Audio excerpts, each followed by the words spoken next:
Here's number 4, develop the ability to act. Take action. Not hasty if it isn't required, but don't lose much time. Here's the time to act. When the idea is hot and the emotion is strong. That's the time to act. You say, Mr. Ron, I'd like to have a library like yours. See, if you feel strong about that, what you got to do is get the first book and then get the second book. Before the feeling passes and before the idea gets dim, action pronto, action immediate, action as soon as possible. Because if you don't, here's what happens. We call it the law of diminishing intent. We intend to when the idea strikes us. We intend to when the emotion is high. But now if you don't translate that into action fairly soon, now the intent starts to diminish. And a month from now it's cold. A year from now, can't be found. So act. Set up a discipline when the emotions are high and the idea is strong and clear and powerful. That's the time to set up the discipline. Somebody talks about good health and you're stirred. Says, right, I need to get a book on nutrition. Get the book before the idea passes and before the emotion gets cold. Go for the book. Start the library. Start the process. Fall on the floor. Do some push-ups. Action. Got to take action. Otherwise, the wisdom is wasted. Otherwise, the emotion soon passes. Unless you put it into a disciplined activity. Capture it. Disciplines is called how to capture the emotion and how to capture the wisdom and translate it into equity. Disciplines. Now, here's what's important about disciplines. All disciplines affect each other.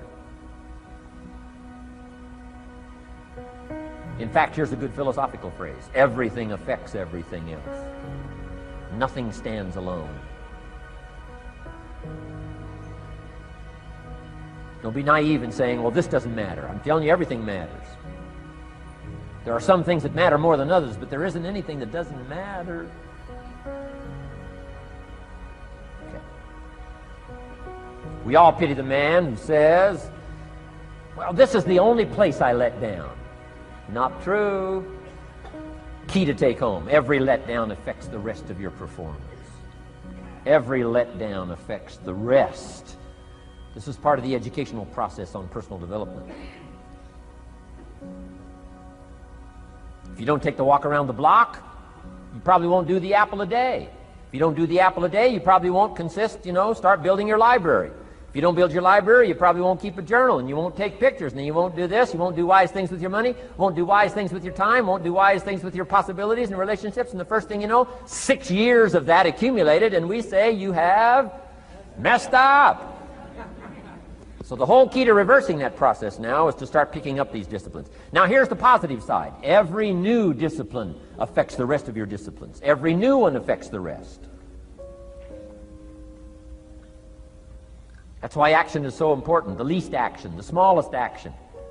Take it. Because when you start accomplishing and the value starts to return from that one action, it'll inspire you to do the next one and the next one and the next one. You start walking around the block, it'll inspire you to get an apple. Get an apple, it'll inspire you to get a book. Get a book, it'll inspire you to get a journal. Get a journal, it'll inspire you to grow, develop some skills. All disciplines affect each other. Every lack affects the rest. Every new affects the rest. The key is to diminish the lack and set up the new. And you've started a whole new life process. Key. Also, one more thought on discipline. Here's the greatest value of discipline. Self-worth.